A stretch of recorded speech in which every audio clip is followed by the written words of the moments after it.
Hello there. So this is my website and the cards here look basic and boring, but what if I tell you that I can turn this into a stunning design like this and in just a few minutes. It is super simple and we will do everything step by step so that even a non-technical person can follow. First, I'll show you how to create these cards so that we can understand how to generate a basic layout for the glass effect. So I'll add a container by clicking on this plus icon.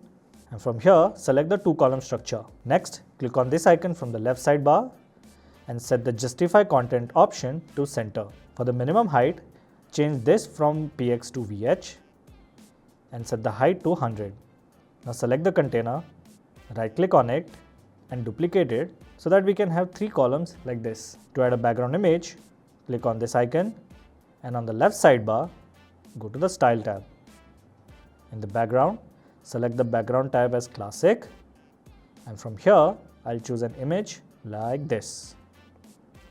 I'll set the position to center, attachment to scroll, make it as no repeat and choose cover for the display size.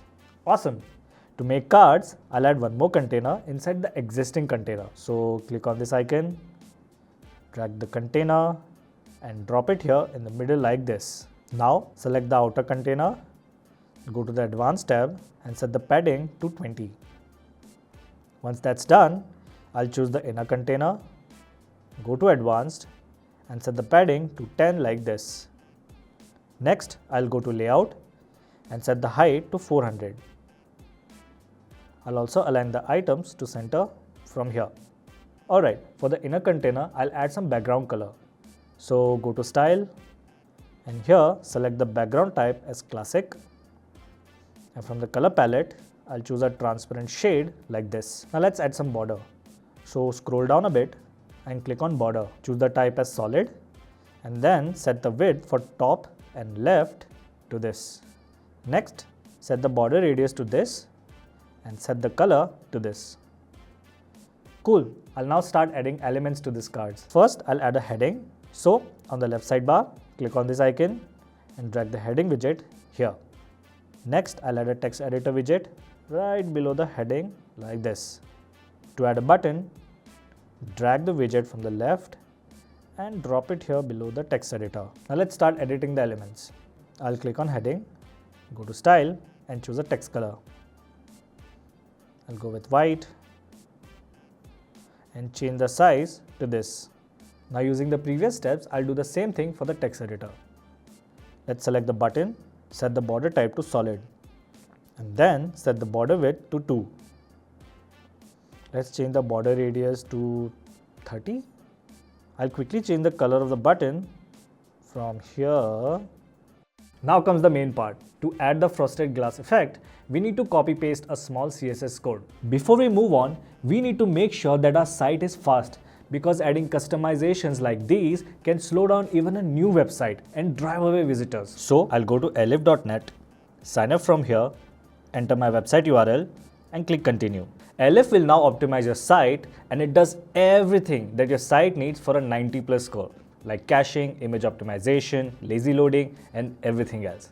That's why you don't need to use multiple plugins for performance anymore.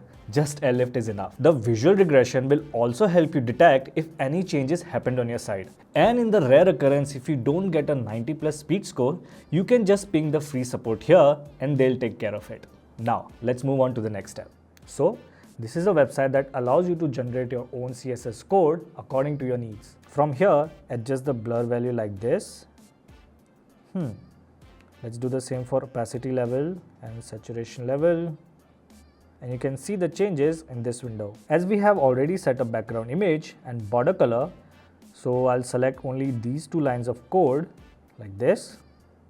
Come back to Elementor, select the inner container, then in Advanced, go to Custom CSS and add your code in this box.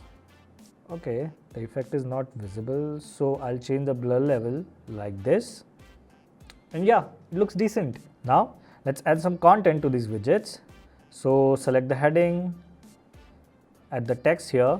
Similarly, I'll quickly change the text of the text editor and the button from here. Okay, let's just right click on this card and duplicate this 2 more times like this. Okay, this looks cluttered, so let's delete these unnecessary containers. For these two cards, I'll quickly add two more services. So with the transition, it will look something like this. Next, I'll show you how you can add a cool effect like this to your cards. Select the inner container, go to Advanced, and enable the mouse effects. From here, you can change the tilt level, and when someone hovers over the card, it will move like this. Looks cool, right? Now, the last step is to ensure that our cards are properly structured across all the devices.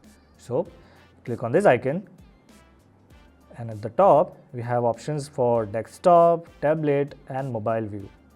I'll quickly check for any misalignment, and it looks fine. But if you find any issues, just go to Style and Advanced tab and make the necessary changes. Comment below if you have any doubts and I'll help you out. In this 3-minute video, I'll show you a free plugin to triple your site speed. You're really gonna thank me for this, so click here and I'll see you there.